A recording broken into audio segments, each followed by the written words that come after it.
होती है, उनके ऊपर कंट्रोल नहीं रहता, तो ये एक दूसरे के साथ मिलकर एक जूथ जैसा बना लेती हैं, वो ट्यूमर हो जाता है, फिर ट्यूमर बाद में ब्लास्ट होता है और फिर वो मैलिग्नेंट होता है, पहले बिनाइन फिर मैलिग्नेंट, और फिर अंत में कहते हैं जी डेथ ही है और कुछ है नहीं उसमें, कंट्रोल के बाहर है वो सब। सारे वैज्ञानिक इसमें लगे हुए।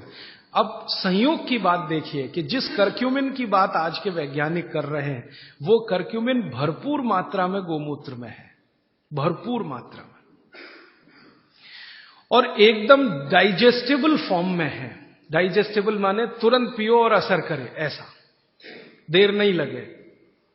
ये कुछ ऐसा संयोग है प्रकृति का। वैज्ञानिक कह रहे हैं कि ये तत्व कम होता है तभी कैंसर होता है।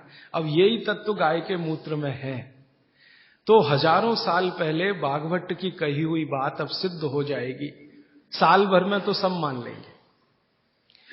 अब तक जितने रिसर्चेज हुए हैं गोमूत्र पर, इन पर भारत सरकार के सामने रिपोर्ट्स पेश की गई। भारत सरकार की जानते हैं एक काउंसिल है जिसका नाम है MCI, medical council of India. इनके पास सब कुछ जाता है सबसे पहले, तो वो सब गया, तो MCI वालों ने नाक चढ़ाई बहुत, ये क्या आप ले आए गोमूत्र, ऐसा बात करते हैं, ये क्या ले आए गोमूत्र, माने उनको लगता है कि ये तो बेकार की चीज है गोमूत्र। अब उनका कुतर्क क्या है वो जरा देखो। कुतर्क, तर्क है तो चलो अच्छा है, हम उनसे संवाद कर सकते हैं, समझा। कुतर्क करते, कहते जी ये गोमूत्र इतना ही अच्छा होता तो गाय छोड़ती क्यों इसको शरीर से। जब हमारा झगड़ा हुआ ना MCI वालों से, आधुनिक डॉक्टरों से, और उन्होंने ये कुतर्क करना शुरू किया कि क्या फालतू बात करते हैं, गोमूत्र इसमें कुछ है क्या। मैंने कहा भैया बहुत कुछ है, नहीं तो कोई मूर्ख नहीं था जो 3500 साल पहले इसको लिख के चला गया। और उसके बाद भी कई लोगों ने कहा, वैद्यों ने कहा, कई वैद्य हैं जो बिना आपको बताए गोमूत्र देते रहते हैं और आपको ठीक करते रहते हैं। उनके बहुत सारे काढ़े, बहुत सारी दवाएं गोमूत्र में बनाते हैं, आपको नहीं बताते, ये अलग बात है, क्योंकि हर वैद्य मुझे यही कहता है बता दो, तो नाक चढ़ जाती है सबकी। नाक चढ़े तो थोड़ा रेजिस्टेंस आता, फिर दवा का असर कम हो जाता, तो बिना बताए देते रहते। तो हमको कॉन्फिडेंस था, तो डॉक्टरों से जब झगड़े हुए हमारे आज के डॉक्टरों से, तो उनका पहला ही कुतर्क था जी अच्छा होता तो गाय छोड़ती क्यों, खुद न रखती उसको। तब मुझे मेरी पुरानी एक बात याद आई। मेरी दादी मां हमेशा मुझे कहा करती थी, वो कभी स्कूल में नहीं गई, कॉलेज में नहीं गई, लेकिन ज्ञान बहुत था उसको। हमारे देश में ऐसा ही है, जो स्कूल कॉलेज में नहीं गए वो सब ज्ञानी है। ये मेरा 15 साल का 100% तजुर्बे का हिस्सा है, इसमें कोई कमी नहीं है। जो स्कूल नहीं गए, कॉलेज नहीं गए, बहुत ज्ञानी है, उनके पास नॉलेज बहुत है, फंक्शनल नॉलेज जिसको हम कहते हैं, ऑपरेटिव और फंक्शनल नॉलेज उनको जबरदस्त है। और वो इतनी ज्ञान की बातें कई बार कर जाते हैं कि हमारा सिर घूम जाता है। एक बार मैं आपको ये क्षेपक है लेकिन मैं जोड़ देता हूं आपको समझ। मैं एक बार पटना रेलवे स्टेशन पे उतरा, बहुत बार जाता रहता हूं, घूमता रहता हूं, तो रात के 2:30 बजे थे। अब ट्रेन से उतर गया, सामान थोड़ा ज्यादा था, मेरे पास एक ही सामान है, किताब है, मेरे कपड़े तो 2 ही 3 है, बस किताब है। तो उठाए गट्ठर, अब कैसे उठाए, तो कुली चाहिए भाई, तो ढूंढना शुरू किया तो एक ही कुली दिखाई दिया। मैंने कहा भाई जरा ले चलो बाहर तक। उसने कहा साहब थोड़ी देर रुक जाओ, मेरा कुछ झगड़ा है। किससे झगड़ा है? तो मेरी पत्नी से झगड़ा हो रहा है, थोड़ी देर रुक जाओ फिर मैं ले जाऊंगा। तो मैं खड़ा हो गया, दोनों की बात सुनने लगा। पति और पत्नी बात कर रहे थे, उसकी पत्नी कहीं गांव से आई हुई थी, कोई मामला था, मुझे ज्यादा उनकी भाषा समझ में नहीं आ रही थी, क्योंकि वो जो है ना स्थानीय भाषा बोलते हैं और मैं थोड़ा मूर्ख आदमी हूं, मुझको कम समझती। तो मैं सुन जरूर रहा था, झगड़ा चल रहा था। अंत में कुछ फैसला हुआ, और फैसला हुआ, फिर उसने कहा चलो अब आपका सामान लेता हूं। तो मैंने जिज्ञासा से पूछ लिया भाई बात क्या थी? तो उसने कहा कुछ नहीं। मैंने कहा बता दो भाई। उसने कहा मेरे घर की बात है, आपको क्या बताऊं। तो फिर भी मैंने कहा बता दो। तो उसने कहा बात इतनी सी थी कि मेरी पत्नी कुछ कह रही थी, मैं मान नहीं रहा था। फिर मैंने कहा क्या हुआ? उसने कहा अब मैंने मान लिया। मैंने कहा क्यों मान लिया? अब देखो उसने जो आगे बोला तो मैं तो दंग रह गया, मुझे लगा कि मैं इसके पांव छू लूं, ये इतना महान आदमी है। कुली है। वो कहता है जी स्त्री जो होती है ना, स्त्री, वो खूंटा होती है, खूंटा। खूंटा समझते? हिंदी का शब्द है खूंटा। खूंटा जिससे हम गाय बांधते हैं, बैल बांधते हैं। वो कहते हैं स्त्री जो होती है खूंटा होती है, और इस खूंटे से पूरा घर बंधा रहता है। ये खूंटा उखड़ गया तो घर उखड़ जाता है।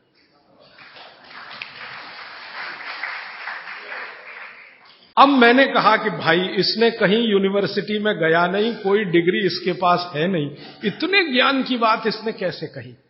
तो मैं पूछा तुम कहाँ रहते हो, तो उसने बताया वहां रहता हूं, कंकड़ बाग कोई जगह बताई थी, वहां रहता हूं, झोपड़ी में रहता हूं। फिर मैंने कहा ठीक है झोपड़ी में रहते हो वो अलग बात है, तुम्हारे मित्र यार कौन है। तो उसने कहा मेरे ही जैसे हैं, कोई कुली है, कोई पत्थर तोड़ता है, कोई कुछ करता है, हम सब रात को बैठते हैं और यही चर्चाएं करते। मैंने कहा बड़े ज्ञान की बात है ये तो। कोई फिलोसोफर इस बात को पाने में 10 साल लगाएगा, डबल पीएचडी करना पड़ जाएगा उसको, ट्रिपल पीएचडी, और उसको साधारण। तो मेरा यह मानना है कि ये बिना पढ़े लिखे लोग बहुत ज्ञानी हैं। ये अनजाने में कई बार ऐसी बातें करते हैं या ज्ञान के काम करते हैं जो जानकर करें तो सबका गौरव और सम्मान इतना ही हो जितना हमारा आपका है। तो बागवट जी ने कह दिया। उसके बाद बहुत सारे वैद्यों ने अनजाने में ये किया कि बागवट जी कह गए इसलिए गोमूत्र में घिस के दो, हरडे है ना, गोमूत्र में घिस के दो तो ज्यादा लाभ करती है, पानी में घिस के दो तो कम लाभ करती है, ऐसे ऐसे। तो मैंने उन वैज्ञानिकों से झगड़ा ले लिया इसी आधार पर कि ये बोला है, हजारों साल किया है। ये अलग बात है कि रिपोर्ट्स नहीं रखी उन्होंने, तो ठीक है हम निकाल के देंगे आपको।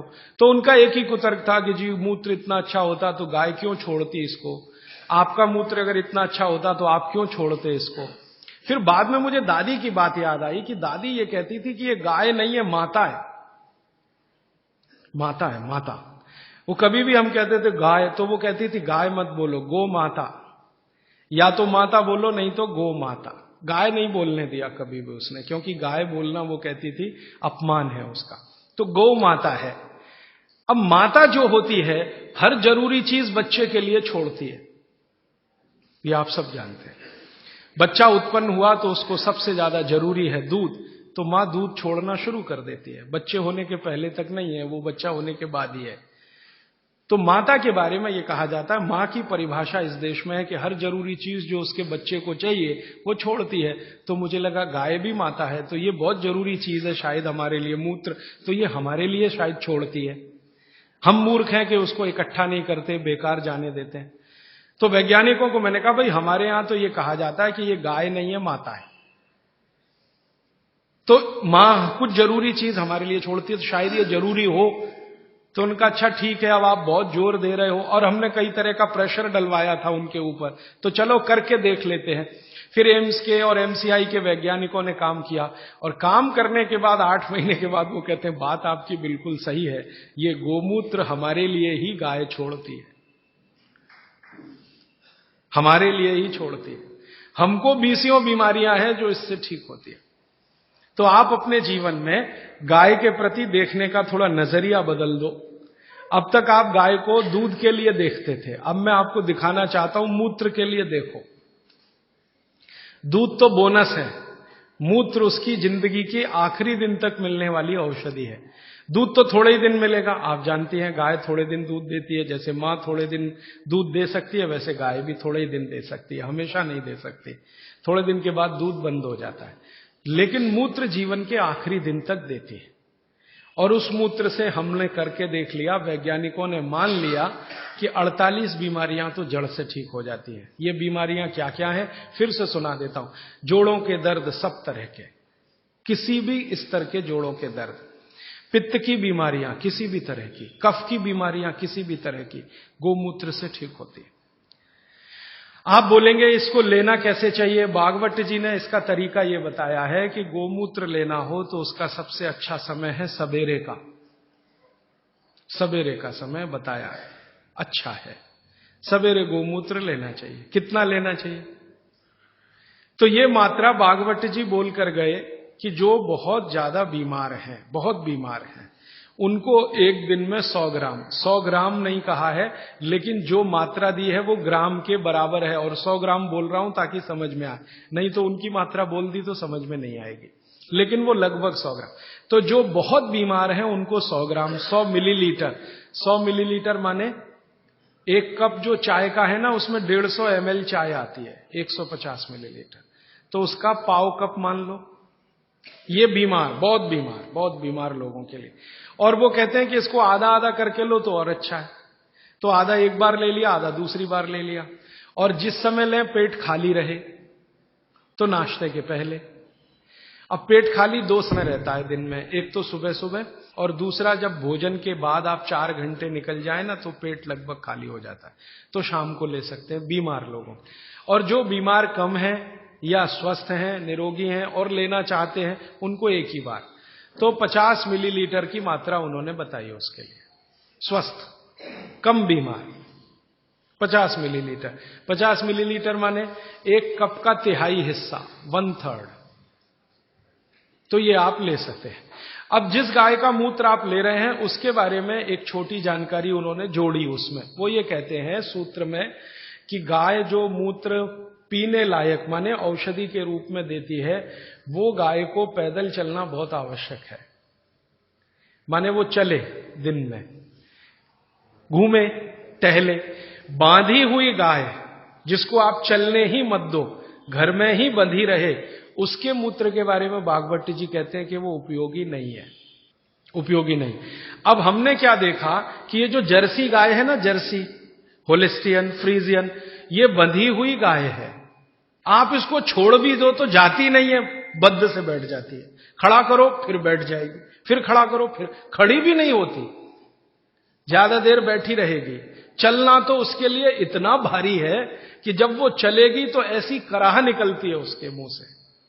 तो ये बंधी हुई गाय है। बागवती जी कहते हैं बंधी हुई गाय का मूत्र अच्छा नहीं है। तो हमने जर्सी का निकाल के देखा, वो सच में अच्छा नहीं। जर्सी गाय के मूत्र में 3 ही घटक है और देशी गाय के मूत्र में 18 घटक है। जो कुछ मिट्टी में है वो गाय के मूत्र में है।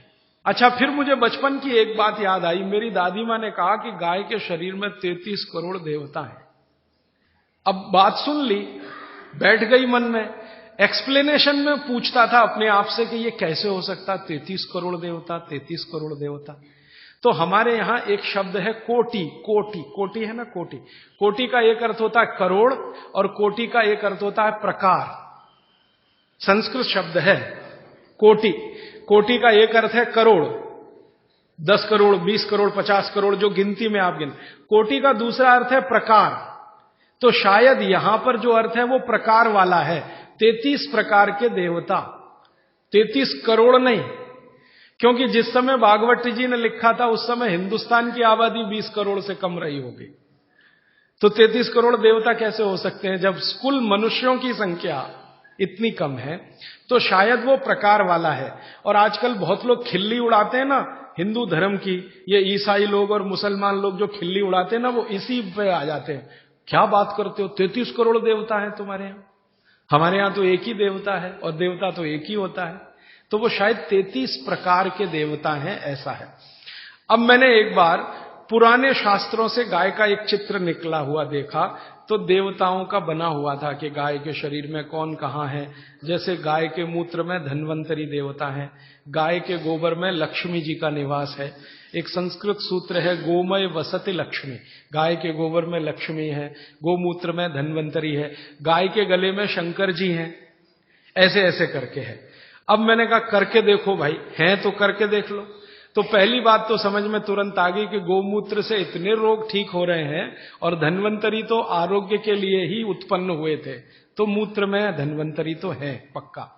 गोबर में लक्ष्मी है क्या? तो हम लोग 6-7 साल से ये प्रयोग कर रहे हैं और अब जाके हम ये कह सकते हैं कि सच में महालक्ष्मी है गोबर में, लक्ष्मी नहीं महालक्ष्मी। क्योंकि हमने गोबर का उपयोग किया खेतों में, यूरिया डीएपी बंद करा दिया। भारत में हमारा जो अभियान है ना, हिंद स्वराज अभियान, आजादी बचाओ आंदोलन, इसके करीब करीब कार्यकर्ता पूरे देश में 18-20 हजार ऐसे हैं जो गोबर से ही खेती करते हैं। यूरिया का एक दाना नहीं डालते, डीएपी नहीं डालते, गोबर ही डालते। जब जरूरत पड़े गाय का गोबर डाल। और उनकी खेती पहले से इतनी अच्छी है कि उत्पादन उनका 2 से 3 गुना बढ़ गया। पहले हमारा कोई कार्यकर्ता कपास करता था तो यूरिया डीएपी से 1 एकड़ में 2-2.5 क्विंटल, अब गोबर डाल के करता है तो 7 क्विंटल कपास।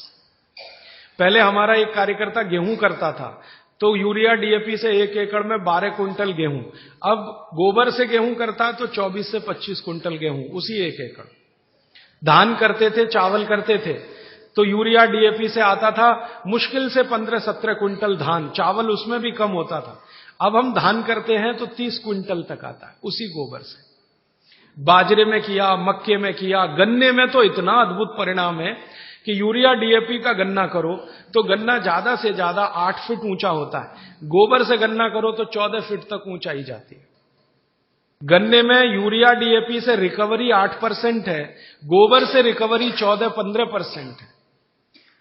और जो गोबर से गन्ना करें और उसका गुड़ बनाएं, रस से गुड़ बनाएं, तो वो गुड़ का अंतर्राष्ट्रीय बाजार में भाव 70 रुपए किलो है और आप 15 रुपए किलो खरीदने में परेशान हैं।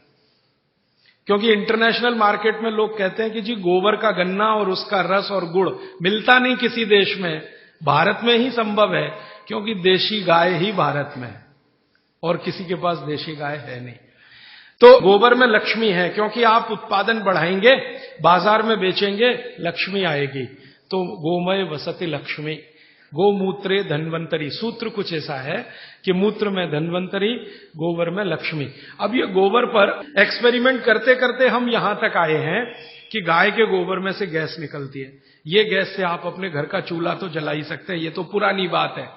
अभी आज की बात जो है वो ये कि गाय के गोबर से निकली हुई गैस से गाड़ी चला सकते हैं। गाड़ी माने Tata Sumo, Tata indica, Tata Sierra, Tata की वो सफारी, ये सब चलती है, बहुत आराम से चलती है। गोबर गैस है ना, उसको सिलेंडर में भरो और वो सिलेंडर गाड़ी में लगा दो तो बिना इंजन बदले और कोई तकलीफ किए वो ही गाड़ी दौड़ती है। दिल्ली में आईआईटी है, कभी भी आप वहां चले जाइए, आईआईटी कैंपस की सब गाड़ियां गोबर गैस से ही चलती है। और इस आधार पर सुप्रीम कोर्ट में एक केस का अभी फैसला हुआ है। हमारे देश का अदालत अब तक ये कहती थी कि गाय दूध न दे तो बेकार है, काट दो। अब सुप्रीम कोर्ट ने अपना फैसला बदल दिया, वो कहते हैं ये दूध नहीं दे तो भी उतनी ही उपयोगी है, क्योंकि गोबर दे रही है और मूत्र दे रही है। कोर्ट ने अपना जजमेंट बदला, ये भारत के इतिहास में पहली बार हुआ।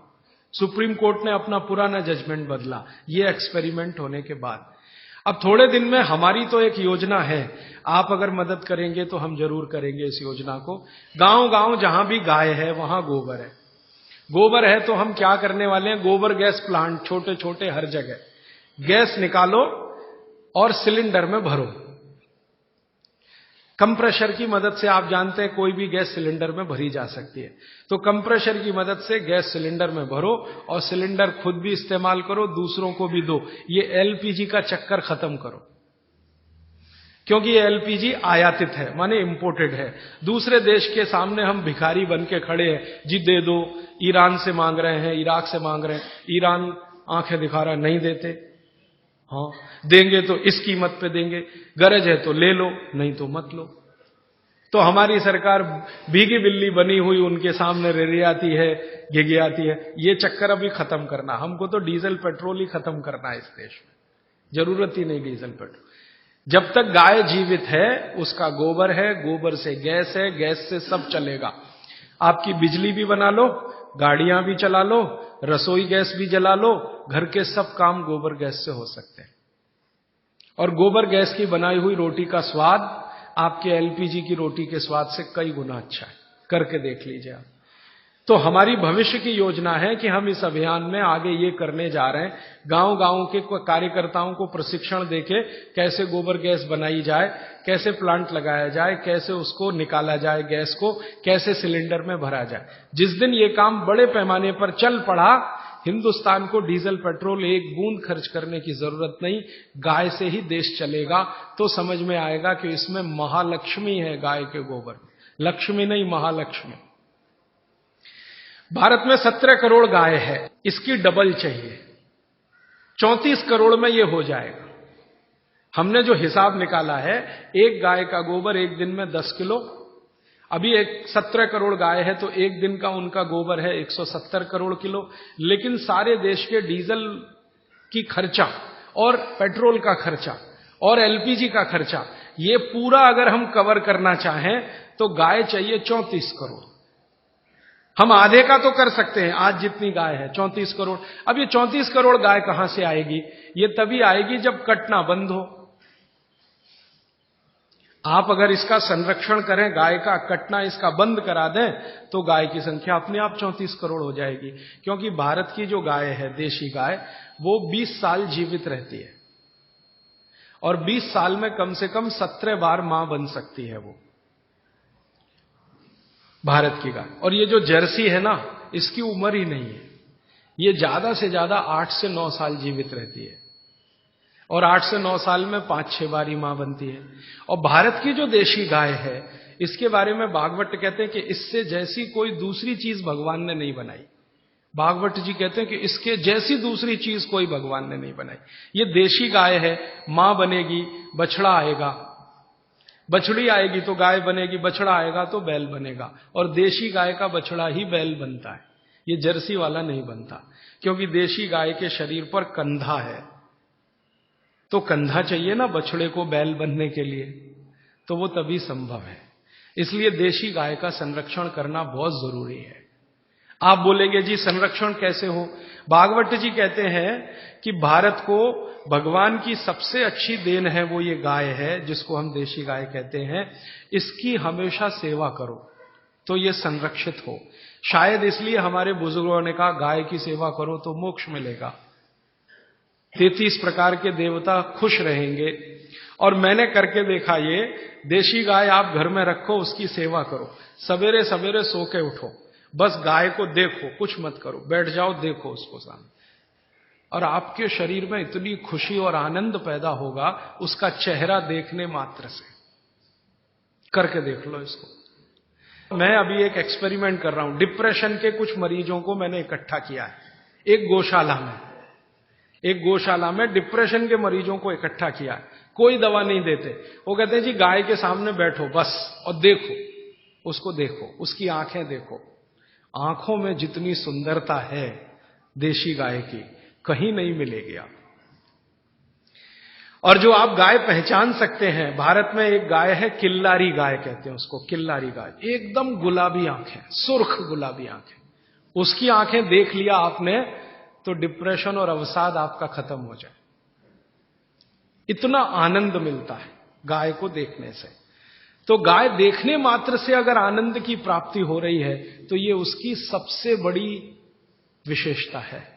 मूत्र से तो बीमारियां ठीक हो ही रही हैं, गोबर से तो बहुत कुछ हो ही रहा है अपने देश में, उसकी आंखें देखने मात्र से खुशी पैदा होती है। और उसी गाय के साथ एक भैंस को देख लो, बराबर में एक गाय खड़ी कर लो, एक भैंस खड़ी, भैंस का चेहरा देख लो आप, तो ना हो तो डिप्रेशन हो जाएगा। हाँ, भैंस का चेहरा देखते ही मन में जो पैदा होता है ना, वो वॉमिटिंग सेंसेशन जैसा कुछ, और गाय का चेहरा देखते ही खुशी। तब मुझे ये सब बातें समझ में आई कि हमारे पूर्वज पुरखे गाय के लिए कितने प्रेमी और कितना उसको बचाने के लिए लगे रहे। और आप जानते हैं कि इस हिंदुस्तान की आजादी की लड़ाई गाय से शुरू हुई। जो 1857 में मंगल पांडे ने गाय की चर्बी के कारतूस की बात सुनी नहीं होती, तो गोली मारी नहीं होती, तो क्रांति शुरू नहीं होती। और महात्मा गांधी जो इस आजादी के आंदोलन के सबसे बड़े नेता थे, वो ये कहते थे मेरा शरीर काट दो, गाय को मत काटो। और एक जगह तो गांधी जी ने अंग्रेजों को कड़क भाषा में कहा कि तुम भारत को गुलाम रखना चाहते हो, रखो, गाय काटना बंद कर दो, मैं आंदोलन वापस ले लूंगा। वो कहते हैं गाय बच गई तो आजादी तो आ ही जाएगी। एक बार गांधी जी को एक अंग्रेज पत्रकार ने पूछा कि आपको आजादी और गाय दोनों में से क्या चाहिए, तो कहते हैं गाय बचा दो, आजादी तो आ ही जाएगी। गांधी जी जैसे आदमी को इतना लगता था। और गाय के बारे में इतनी सारी अच्छी बातें कहते हुए एक खराब बात कह दूं कि यही गाय सबसे ज्यादा कट रही है। और आप जिस राज्य में रहते हैं वहां सबसे ज्यादा कट रही है, तमिलनाडु और केरल। एक साल में 4.5 करोड़ गाय कट जाती है इस देश में। इस तमिलनाडु में ऐसे ऐसे कत्ल खाने हैं जहां एक दिन में 14,000 गाय कट जाती है। आप चाहें तो सबके नाम पते मैं दे सकता हूं। इसी तमिलनाडु, केरल में उससे भी बड़े कत्ल खाने हैं जहां एक दिन में 17-18 हजार गाय कट जाती है। तो जो गाय इतनी उपयोगी है वो कट रही है, इसको कटना बंद कराना ही पड़ेगा अगर हिंदुस्तान को डीजल पेट्रोल के दुष्चक्र से निकालना है। मैं आपको एक कैलकुलेशन बताता हूं। एलपीजी गैस का सिलेंडर आप कितने में खरीदते हैं? 300 रुपए में। हाँ, गाय गैस का सिलेंडर माने गोबर गैस का सिलेंडर उतना ही बड़ा जो एलपीजी का है, आप अगर गोबर गैस का खरीदो तो 67 रुपए में मिलेगा, 67। आप 1 लीटर पेट्रोल में कितनी गाड़ी चलाते हैं? 1 लीटर पेट्रोल में 20 किलोमीटर, है ना? 10 नहीं 20 मान लो, अच्छी से अच्छी गाड़ी 1 लीटर पेट्रोल में अच्छी से 20 किलोमीटर। 1 किलो गोबर गैस में वही गाड़ी 33 किलोमीटर चलती है। 1 किलो गोबर गैस में वही गाड़ी 33 किलोमीटर।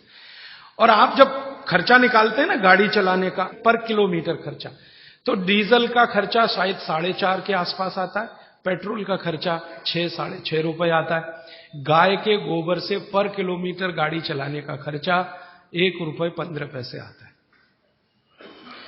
तो सस्ता भी पड़ेगा, हमारे यहां आसानी से उपलब्ध है क्योंकि गाय उपलब्ध है। और पूरे देश को डीजल पेट्रोल का साल का खर्चा अभी 2,80,000 करोड़ का हो चुका है। सरकार इसी से सबसे ज्यादा परेशान है, ये पूरा खर्चा बच सकेगा। और 2,80,000 करोड़ में तो 34 करोड़ गाय आराम से पाल सकेंगे। तो गाय बचाने का काम करना है। वो इसलिए कि भागवत जी बोलकर गए हैं कि ये सबसे सुंदर वस्तु या चीज या प्राणी बनाया इस देश में भगवान ने। और मैं ऐसा मानता हूं कि थोड़ा इसको संशोधन कर सकते हैं। प्राणी नहीं, प्राण है ये देश का। और हम ये कहते हैं ना जानवर, जानवर नहीं, जान है इस देश की। भारत को अगर भारत की जान है तो ये गाय है, भारत की प्राण है तो ये गाय है, ये है तो हम हैं। कई बार मैंने लोगों को ये कहते सुना है हम गाय पालते हैं, उनको हाथ जोड़कर कहता हूं कि आप गाय नहीं पालते, गाय आपको पालती है। ये अहंकार मत करिए अपने मन में कि हम गाय पालते हैं। आपके मन में विनम्रता आनी चाहिए कि गाय हमें पालती है। आप क्या पालेंगे जी? वो तो भगवान की है, आपकी हैसियत नहीं उसको पालने की। वो तो भगवान की कोई कृपा हो गई आपके ऊपर जो आपको दे दी उसने। तो ये कृपा आप सब पर हो तो इसके लिए कुछ प्रयास करें। आप बोलेंगे जी क्या करें? सबसे पहला प्रयास कि गाय का कत्ल रुके। गाय का कत्ल रुकने में आप कहेंगे जी हम क्या कर सकते हैं? आप बहुत बड़ा काम कर सकते हैं। वो ये कि आप अपने जीवन में एक संकल्प ले लो कि जी दूध पिएंगे तो गाय का ही पिएंगे। मुझे बाबूजी 3-4 दिन से एक जानकारी दे रहे हैं। एक राधा कृष्ण बजाज जी उनके यहां आया करते थे। राधा कृष्ण बजाज का नाम शायद आपने सुना हो, बहुत बड़े गांधीवादी नेता रहे, विनोबा जी के साथ रहे और आजादी के आंदोलन से इस देश को संभालने और संवारने में लगे रहे। उन्होंने संकल्प ले रखा था जी दूध पीऊंगा तो गाय का ही। तो ये बाबूजी बताते हैं कि इनके घर आते थे तो गाय का ही दूध पीते थे। अब मैं सोचता हूं कि राधा कृष्ण बजाज जैसा संकल्प सब ले लें कि जी दूध पिएंगे तो गाय का ही पिएंगे, पिएंगे ही नहीं भैंस का, पिएंगे नहीं डेयरी का, गाय का ही पिएंगे। तो आप जितने लोग यहां बैठे हैं, अगर आपने ये संकल्प ले लिया कि रोज गाय का ही दूध पिएंगे तो इसी चेन्नई में गाय पालने वालों की लाइन लग जाएगी, आप देखना। क्योंकि मैं बार बार कह रहा हूं आज का मार्केट कंज्यूमर मार्केट है, बायर्स मार्केट है आज की दुनिया में, खरीदने वाले का मार्केट है, बेचने वाले का कुछ नहीं है। जो डिमांड खड़ी करे तो सप्लाई आती है। तो आप सोच लो जी गाय का ही दूध पिएंगे तो गाय के दूध की सप्लाई आएगी। कैसे आएगी? कुछ लोग गाय खरीदेंगे, कुछ गाय पालन करेंगे, कुछ गौशालाएं खुलेंगी, कुछ दूध डेयरियां बनेंगी। फिर आप बोलेंगे जी देशी गाय मिलेगी, मिलेगी क्योंकि 17 करोड़ अभी है, पूरी नहीं कट गई है, 17 करोड़ अभी है, तो मिल जाएगी। और जितनी अच्छी गाय चाहिए उतनी अच्छी मिल जाएगी। आप कहेंगे जी देशी गाय का दूध कम होता है, ज्यादा दूध की गाय भी है, कम दूध की गाय। भगवान ने इस देश में बड़ा बैलेंस बनाया। ये बहुत दिन में मेरे समझ में आया कि जो गाय दूध कम देती है उसके बछड़े मजबूत बैल होते हैं, और जिसका दूध ज्यादा है उसके बछड़े कुछ कमजोर बैल होते हैं। तो कम दूध देने वाली गाय बछड़ों के लिए है, ज्यादा दूध देने वाली गाय आपके लिए है। गाय सबको ध्यान रखती है, तो आप ज्यादा दूध वाली भी गाय ले सकते हैं। इस देश में ऐसी गाय हैं, आप चलो तो मैं दिखाऊं, जो 65 लीटर दूध देती है एक दिन, 65 लीटर। आपको चाहिए तो 1 लाख रुपए की है, महंगी नहीं है। 5 लाख की गाड़ी खरीद लेते हैं आप, 10 लाख की गाड़ी खरीद लेते हैं, 1 लाख की गाय क्या महंगी है। और वो गाय अगर आ गई तो आप देख के दंग रह जाएंगे, क्योंकि मैंने वो हरियाणा में देखी है, पंजाब में देखी है। 65 लीटर दूध है, एक आदमी निकाल नहीं पाता, 3 लगते हैं निकालने। हाँ, क्योंकि कितना निकालेगा। और मैंने देखा हरियाणा में जो लोग रखते हैं ना, उनके घर में 3 लोग उसका दूध दुहते हैं। और इतनी सीधी है वो कि बच्चा भी चाहे तो उसका दूध दुहने बैठ जाए। नहीं लात मारती, ना सींग मारती है, दूध बहुत है। खाना भी थोड़ा अच्छा है उसका, क्योंकि दूध इतना अच्छा है तो खाना भी अच्छा होगा। उसको एक चीज बहुत पसंद है जो आप खिलाएं तो, गन्ना होता है ना, गन्ना, उसके ऊपर का हिस्सा ये खिलाते जाओ, दूध उसका बढ़ता ही रहता, कम नहीं होता। पहली बार मां बनेगी, दूसरी बार दूध बढ़ते ही जाता, गन्ना खिलाते रहो बस उसको सबसे ज्यादा। ऐसी भी गाय इस देश में है जो 65 लीटर दूध देती है, और ऐसी भी गाय है जो 1 लीटर दूध देती है, वो आपके आसपास है। लेकिन 1 लीटर वाली भी तिरस्कार मत करो, क्योंकि वो बछड़े जो देगी वो बैल बनेंगे अच्छे। तो बैल तो चाहिए हमें, क्योंकि ट्रैक्टर से खेती ज्यादा दिन कर नहीं पाएंगे। जो डीजल 100 रुपए लीटर हुआ तो क्या चलाएगा ट्रैक्टर किसान, तो बैल तो चलाना ही पड़ेगा। इसलिए देशी गाय कम दूध वाली, उसको आप तिरस्कार की दृष्टि से मत देखो, उसके बछड़े मजबूत बैल हैं। जो दूध ज्यादा देती है उसके बछड़े कुछ कमजोर होते हैं। मैंने वो करके देखा, कम दूध वाली गाय का बछड़ा बैल बनता है ना, तो 3 टन माने 3000 किलो माल आराम से 40 किलोमीटर तक बिना रुके लेके जाता है। और जो ज्यादा दूध देने वाली गाय है उसका बछड़ा 3 टन माल लेके जाएगा, लेकिन 3 जगह रुकेगा, रेस्ट लेगा, फिर चलेगा। और जो कम दूध वाली गाय का बछड़ा है वो स्पीड बहुत तेज है उसकी दौड़ने में, आप मुकाबला नहीं कर सकते घोड़े का उसके साथ। और जो ज्यादा दूध वाली गाय है उसका बछड़ा होता है बैल, लेकिन धीरे धीरे चलता है। तो हर एक चीज की अपनी अपनी विशेषता है। इस देश में भगवान ने सब कुछ सोच समझ के बना। तो आप दूध पीना शुरू करो गाय का, तो गाय की डिमांड बढ़े तो फिर यहां गौशाला खोले, या पहले से चल रही गौशाला सुधारो। फिर आप बोलेंगे जी रखेंगे कहां, चेन्नई के आसपास इतनी जमीनें हैं, बहुत सारे गांव हैं, बहुत सारी जमीनें हैं, आप कहीं भी ले सकते हैं। और ये विदेशी कंपनियां आके चेन्नई के आसपास जमीनें खरीद रही हैं, तो आप क्यों नहीं खरीद सकते गाय के लिए। तो आप सब मिलकर, मेरा तो ऐसा भावना है कि एक समिति बना लो, या तो एक ट्रस्ट बना लो, 200-400, 500, 1000, 2000 गाय रख लो। संभालना कैसे वो मेरे जैसे लोग आपको बताते रहेंगे।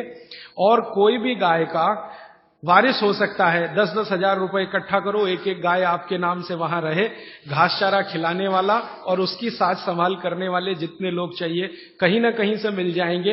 क्योंकि गाय पालन करने के लिए मन में जो भक्ति है ना, वो बहुत लोगों में अभी भी बची हुई है। ऐसे बिहार में मैंने हजारों लोग देखे हैं जो गाय पालन के लिए कहीं भी जाने को तैयार है। उत्तर प्रदेश में है तो वो आ जाएंगे, आपकी गायों को संभालेंगे। उनको पुण्य चाहिए, मोक्ष चाहिए, आपको दूध चाहिए, दोनों का मेल हो जाएगा। तो पालने वाले भी मिल जाएंगे, गाय भी मिल जाएगी। बस आप तो संकल्प कर लो जी कि हम तो करेंगे। अब आप में से जो भी लोग दानवीर हैं, जो दान देते हैं, मैं कहता हूं गाय के लिए निकालो थोड़ा थोड़ा, और गाय के लिए थोड़ा थोड़ा निकाला तो पूरी व्यवस्था बन जाएगी। मैं तो आपको मेरे छोटे से गांव की जानकारी दे रहा हूं। मैं बहुत छोटे गांव में रहता हूं, सेवाग्राम उसका नाम है, गांधी जी का बसाया हूं।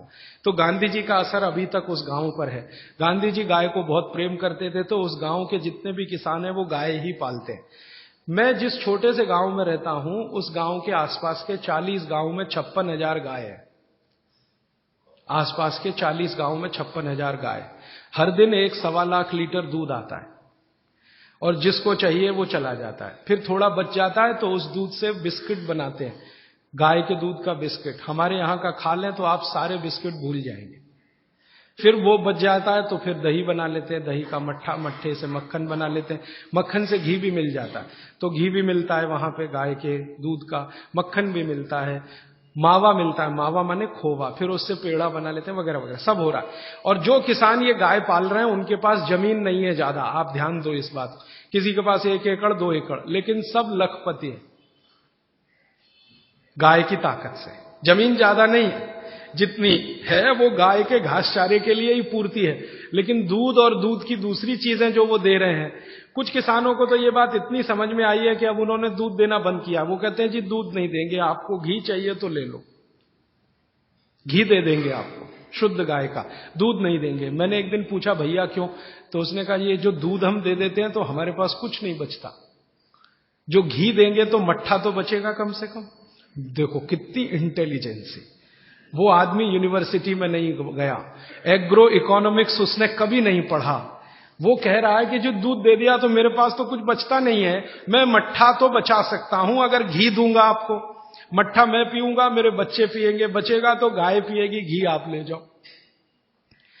तब मुझे समझ में आया कि हमारे देश में कहते थे ना, दूध बेचा नहीं जाता, ऐसा कहते हैं ना पुराने लोग।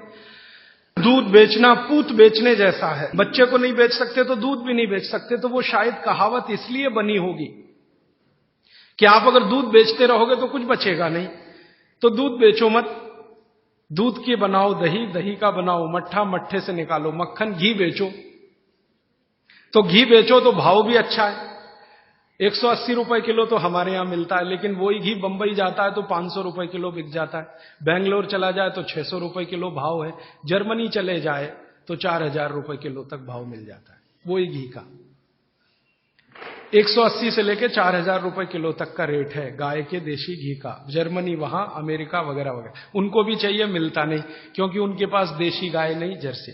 तो मेरा मानना है गाय का आप थोड़ा पालन, उसका संरक्षण, संवर्धन शुरू कर दो। गौशाला बनाने का काम अगर यहां हो जाए तो आपकी गौशाला को पैसे की तो जरूरत पड़ेगी नहीं, दान के रूप में मैं आपको विनम्रता से कहता हूं, एक गाय जो दूध देती हो, साल की कमाई उसकी 2 लाख रुपए की है और खाने का खर्चा उसका 20,000 रुपए का है। तो 20,000 का खाना खाएगी, 2 लाख की इनकम है, दूध के रूप में, दही के रूप में, घी के रूप में, मक्खन के रूप में, मूत्र के रूप में और गोबर के रूप में, टोटल इनकम 2 लाख की।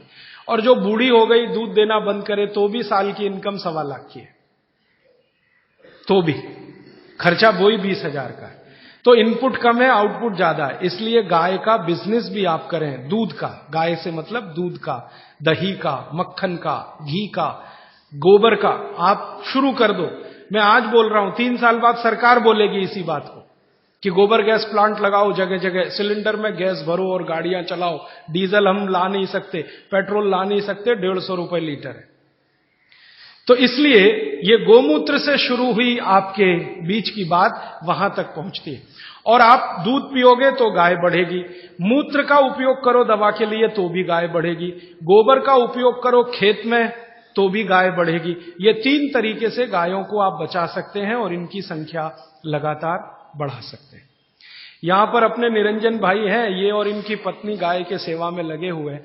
आपको कभी गोमूत्र की जरूरत हो तो इनसे ले लेना। अब मैं 5 मिनट में खत्म करता हूं कि गोमूत्र से और क्या क्या कर सकते हैं। हाँ, और क्या क्या। बागवती जी कहते हैं आंख के कोई भी रोग, आंख के सभी रोग कफ के रोग हैं जो आंख में हैं। जैसे मोतियाबिंद हुआ, ये कफ का रोग है, कैटरेक्ट जिसको आप अंग्रेजी में कहते हैं, ग्लूकोमा, ग्लूकोमा एक रोग है ना, काला पानी, काला। रेटिनल डिटैचमेंट एक रोग है जिसका तो दुनिया में कुछ भी इलाज ही नहीं है, रेटिनल डिटैचमेंट का ऑपरेशन भी नहीं है, उसका हो भी तो सक्सेस नहीं है। आप अमेरिका चले जाओ और किसी डॉक्टर को कहो रेटिनल डिटैचमेंट का, तो कहेगा ऑपरेशन कर सकता हूं, गारंटी नहीं है विजन आएगा कि नहीं। तो रेटिनल डिटैचमेंट, ग्लूकोमा, कैटरेक्ट। और आंखों में छोटी मोटी बीमारियां बहुत हैं, आंखें लाल होना, आंखों से पानी निकलना, आंखों में जलन होना। तो छोटी छोटी से लेकर सबसे खराब बीमारी रेटिनल डिटैचमेंट, ये सब गोमूत्र से ठीक होती है, क्योर होती है। शब्द पे ध्यान देना, कंट्रोल नहीं, क्योर होती है, जड़ से खत्म होती है। आप बोलेंगे जी क्या करें, बस इतना ही करना है कि देशी गाय का मूत्र कपड़े से छानकर एक एक बूंद आंख में डालें। आप में से किसी को चश्मा उतारना है अगर अपना, तो जरूर डालें। 3 महीने में आप लगातार डाल के देख लीजिए, नंबर बदल जाएगा और 1.25 महीने में चश्मा उतर जाएगा। ग्लूकोमा बिना ऑपरेशन ठीक होता है 4-4.25 महीने में। कैटरेक्ट अगर आपको डिसॉल्व करना है 6-6.25 महीने में ठीक हो जाता है। रेटिनल डिटैचमेंट को 1 साल लगता है, लेकिन लगातार गोमूत्र डालते रहिए, एक एक बूंद। बस इतना पर्याप्त है। आंखों में, बच्चों के कान बह रहे हैं, कान, आप जानते हैं छोटे छोटे बच्चों के कान में मवाद निकलता है, बस 2 या 3 दिन एक एक बूंद कान में गोमूत्र की डाल दीजिए, पूरा कान साफ हो जाएगा, मवाद निकलना बंद। बच्चों की नाक बहुत बहती है, बार बार सर्दी होती है, बार बार जुकाम होता है। बागवट जी कहते हैं कि नाक बह रही हो, सर्दी बहुत हो, जुकाम बहुत हो, तो गोमूत्र तो नहीं कहा उन्होंने, गोघृत कहा। गोघृत माने गाय का घी, एक एक बूंद नाक में डाल दो बच्चों के, सर्दी जुकाम ऐसे गायब होगा जैसे गधे के सिर से सींग। गाय का घी। अच्छा, आपको नींद नहीं आती, अच्छी नींद लेनी है, बढ़िया नींद लेनी है, डीप स्लीप लेनी है, रात को एक एक बूंद गाय का घी नाक में डाल के सो जाओ, बहुत गहरी नींद आएगी। आपको खर्राटे बंद करने हैं। बहुत लोगों को खर्राटे आते हैं रात को सोते समय, सोने वाला तो नहीं जानता, पड़ोसी जानता है कि क्या तकलीफ होती है।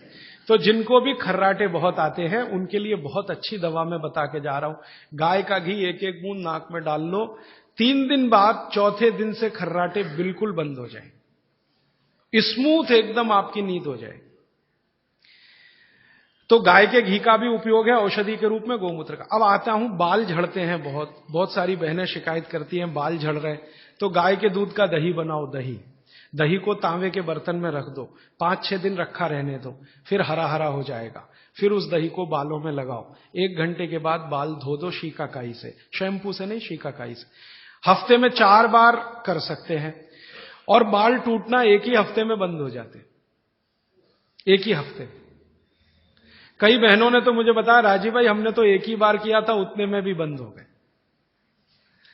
अच्छा, भविष्य में बाल ना टूटे, अच्छे रहें, दुरुस्त रहें, तंदुरुस्त रहें, तो महीने में 1 बार या नहीं तो महीने में 2 बार गाय के मूत्र से बाल धो लो। बहुत अच्छा कंडीशनर है, नेचुरल ऑर्गेनिक कंडीशनर है गाय का मूत्र। तो जैसे आप कंडीशनर यूज करते हैं ना, उसकी जगह गोमूत्र यूज कैसे करें? गाय के मूत्र में थोड़ा पानी मिला देना, और जैसे कंडीशनर यूज करते हैं वैसे कर लेना। और आगे बढ़ता हूं। बच्चों की पसलियां बहुत तकलीफ की स्थिति में हो, बच्चों की, आप कई बार महसूस करते हैं ना, उनको बलगम जमा हो गया, कफ जमा हो गया, तो ऐसे बच्चों को 1 चम्मच गोमूत्र पिला दो, एक ही दिन के बाद वो सारा कफ उतर जाएगा। आपको पीना है तो आप भी पी लो, आधा कप तक पी सकते हैं। फिर उसके बाद मूत्रपिंड के जितने भी रोग हैं, मूत्रपिंड के रोग आप सब समझते हैं, किडनी के फेलियर के और किडनी के तकलीफ के, ये सब में बहुत अच्छी दवा है गोमूत्र, उपयोग करो। गाय का मूत्र आधा कप, किडनी फेलियर के सब केसेस में आप उपयोग कर सकते हैं। मूत्र के कोई भी रोग में उपयोग कर सकते हैं। जैसे पेशाब थोड़ा थोड़ा आता है, गोमूत्र पीना शुरू करो, खुल के आएगा। पेशाब में जलन होती है, गोमूत्र पीना शुरू करो, जलन बंद। पेशाब कई बार लाल रंग का आता है, गोमूत्र पीना शुरू करो, नॉर्मल कलर होगा। मूत्र के लगभग 22-23 रोग इस अकेले गोमूत्र से ठीक होते हैं। फिर आपको कब्जियत बहुत है, कब्जियत, पेट साफ नहीं हो रहा है, 3 दिन गोमूत्र पी लो, आधा आधा कप, चौथे दिन से एकदम पेट साफ होगा, एकदम पेट साफ। फिर आपके शरीर में 20 रोग हैं, वात के, कफ के, पित्त के, आप उसमें उपयोग कर सकते हैं। पित्त के रोगों के बारे में बागवट जी की एक बात याद रखना कि गोमूत्र पित्त के रोगी जब भी लें तो वो घी का उपयोग ज्यादा करें। पित्त के रोगी आप समझते हैं गैस बन रही है, एसिडिटी, ये लोग अगर गोमूत्र पिए पित्त ठीक करने के लिए तो घी ज्यादा खाएं, बस इतना ही निवेदन है उनका। बाकी वात और कफ वाले तो कुछ भी करें। तो बाल में उपयोगी, शरीर में गोमूत्र की मालिश करो आप, तो आपकी त्वचा पर जितने भी सफेद सफेद धब्बे हैं ना, सब चले जाएं। आंखों के नीचे डार्क सर्किल है, रोज सुबह ऐसे ऐसे गोमूत्र लगा लिया करो, डार्क सर्किल चले जाएंगे आप। खाज हो गई, खुजली हो गई, एक्जिमा हो गया, थोड़ा मालिश कर लो, सब खत्म हो जाएगा। तो ये गाय का मूत्र अद्भुत है। अब इस गोमूत्र को ज्यादा आज के समय में लोगों ने उपयोग करने के लिए एक टेक्निक डेवलप की है कि प्योर गोमूत्र मिले तो वैसे सबसे अच्छा होता है, लेकिन क्या करते हैं आजकल के गोमूत्र को उबालते हैं तो उसकी वाष्प बनती है, वाष्प को ठंडा करके अर्क बनता है।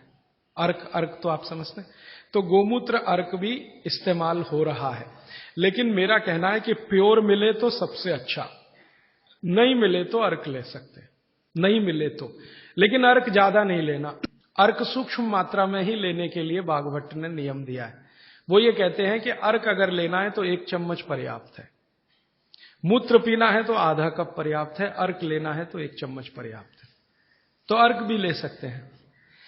अब बहुत लोग अर्क बना रहे हैं गोमूत्र का, आपको जो अच्छा लगे ले सकते हैं। ये निरंजन भाई भी बना रहे हैं, इनसे भी ले सकते हैं। ये यहीं पर इनकी गौशाला चलाते।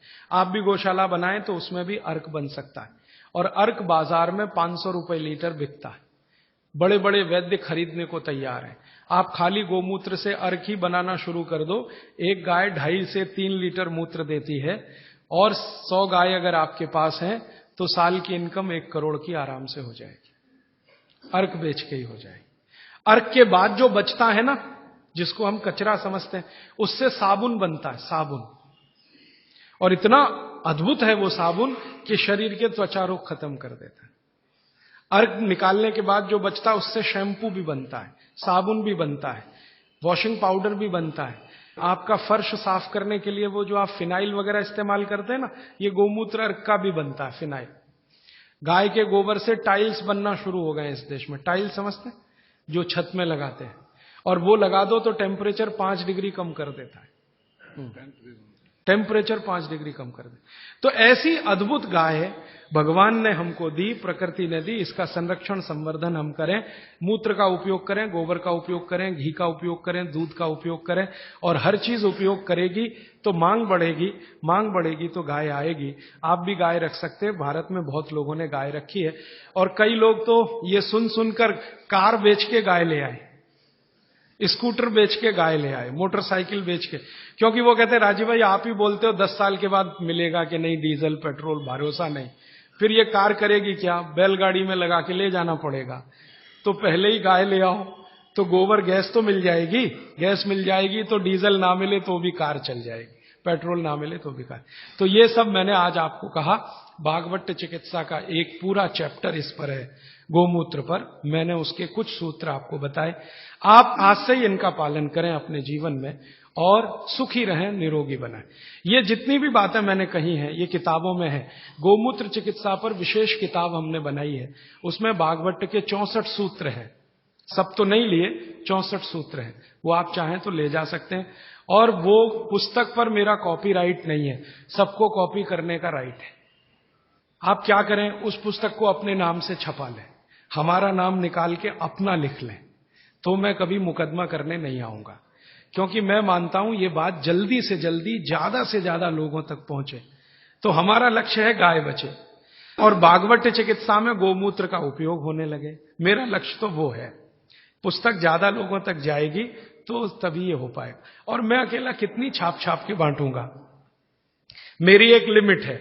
लेकिन सब अगर यही करने लग जाएं तो लिमिट टूटेगी, ज्यादा लोगों तक पहुंचेगा। इस पे सीडी भी बनाई है, पुस्तक भी है, आप चाहें तो ले लें। अभी प्रश्न आपके, आज समय थोड़ा ज्यादा ले लिया मैंने, माफ करिएगा जी। प्रश्न, एक सवाल यह है कि आपने कहा कि गोमूत्र में सबसे ज्यादा कर्क्यूमिन है, लेकिन हल्दी में भी कर्क्यूमिन है। हाँ, वो कल बात करने वाला हूं। हल्दी की बात कल आएगी। हल्दी में भी बहुत कर्क्यूमिन है और एंटी कैंसरस सारी प्रॉपर्टी हल्दी में है। और दूसरी बात यह है जी कि जैसे त्रिफला चूर्ण है, मेथी है, गोमूत्र है, तो ये क्या क्या चीज सुबह में लोग लें, क्या क्या पिए? हाँ, क्या क्या लें? अच्छा देखिए, ये सवाल बहुत अच्छा है।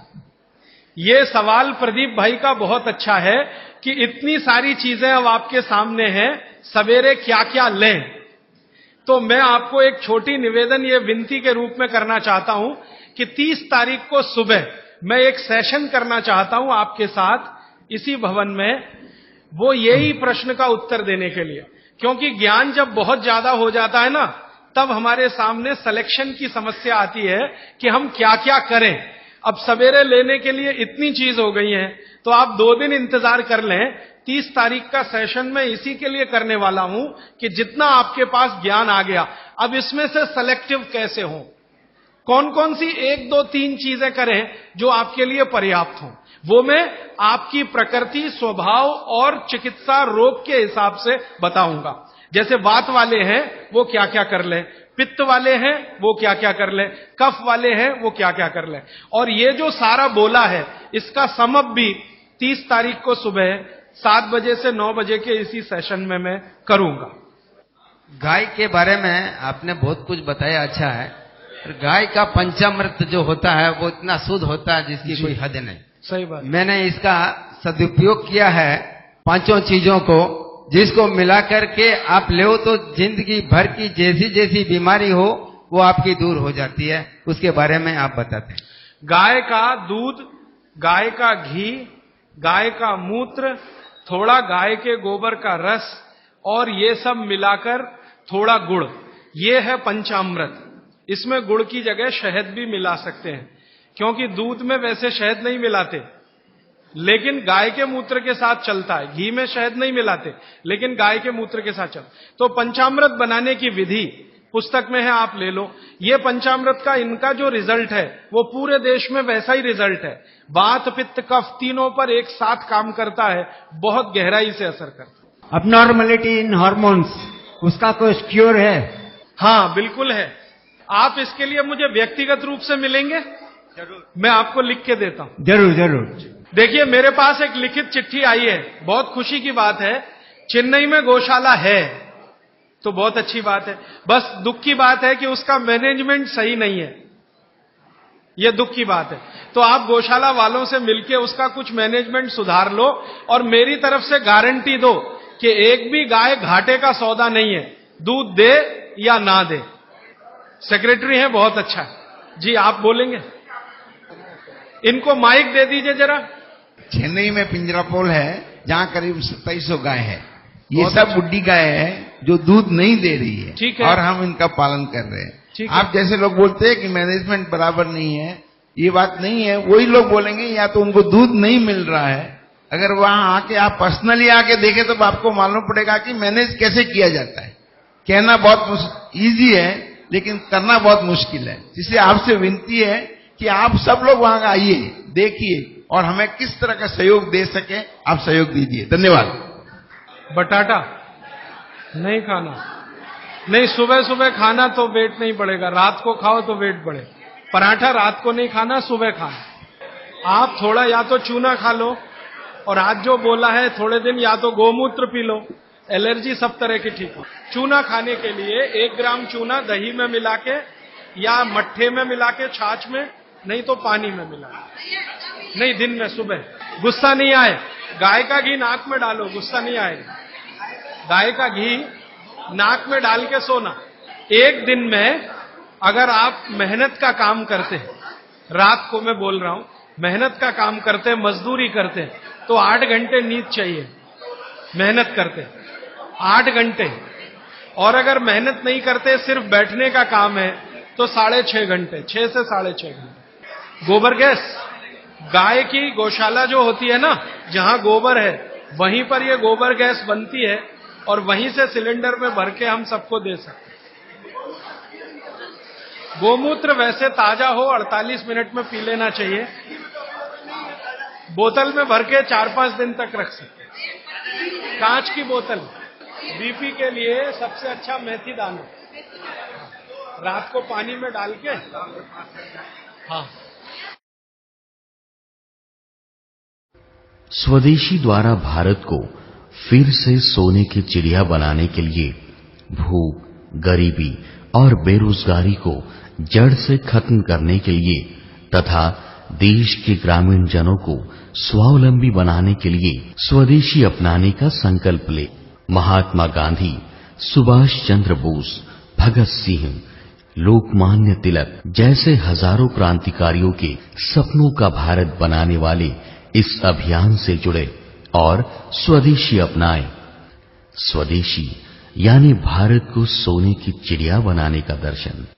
राजीव भाई के सपनों को पूरा करने के लिए, भारत को स्वदेशी बनाने के लिए, स्वदेशी का विचार जन जन तक पहुंचाने के लिए, स्वदेशी अपनाने और देश को खुशहाल बनाने के इस अभियान में शामिल हो। स्वदेशी सामानों की सूची जानने के लिए, स्वदेशी सामानों की उपलब्धता के लिए और स्वदेशी चिकित्सा से अपने शरीर को बिना दवा के स्वस्थ रखने के लिए सेवाग्राम वर्धा के कार्यालय में संपर्क करें।